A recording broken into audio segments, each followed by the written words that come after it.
Last night, MTSU hosted On the Front Lines of Ferguson, an open panel featuring 3 journalists who have been embedded in the Michael Brown case since the beginning.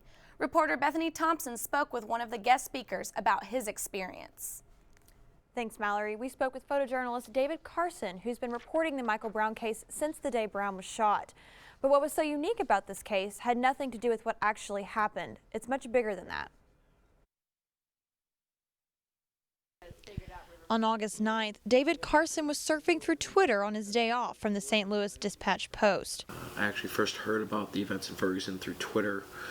I was out doing some back-to-school shopping with my daughter. His boss had already sent a crew to Ferguson, but sent Carson just in case anything happened.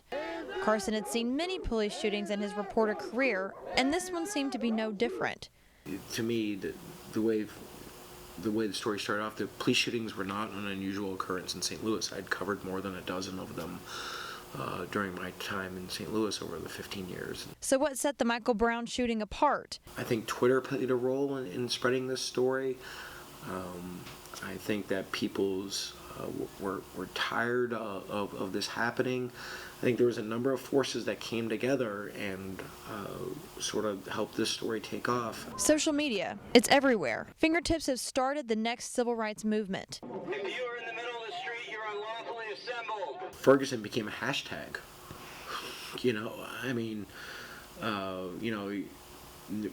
If I had asked you where Ferguson was, beforehand, you would have had no idea where Ferguson was, and now everyone in the country knows where Ferguson is, and that's all because of social media. Much of what became news was through searching Twitter and following up on tweets posted by local residents. I think the danger with social media is that people accept rumors and speculation as fact, as opposed to relying on confirmed and verified information. And I think that social media has the ability to spread information very quickly.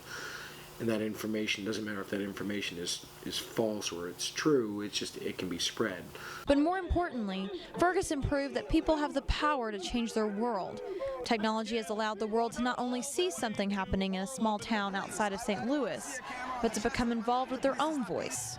There's a conversation taking place in America about race that wasn't taking place before, and I think that any time that these conversations take place, hopefully people are having it with an open mind, and they're looking to learn and understand each other better. Citizen journalism is not all bad, but you have to follow up on what information you take in to make sure it's accurate. Reporting for MT10 News, I'm Bethany Thompson. To learn more about David Carson and his journey in Ferguson, you can check out our website, mt10news.com.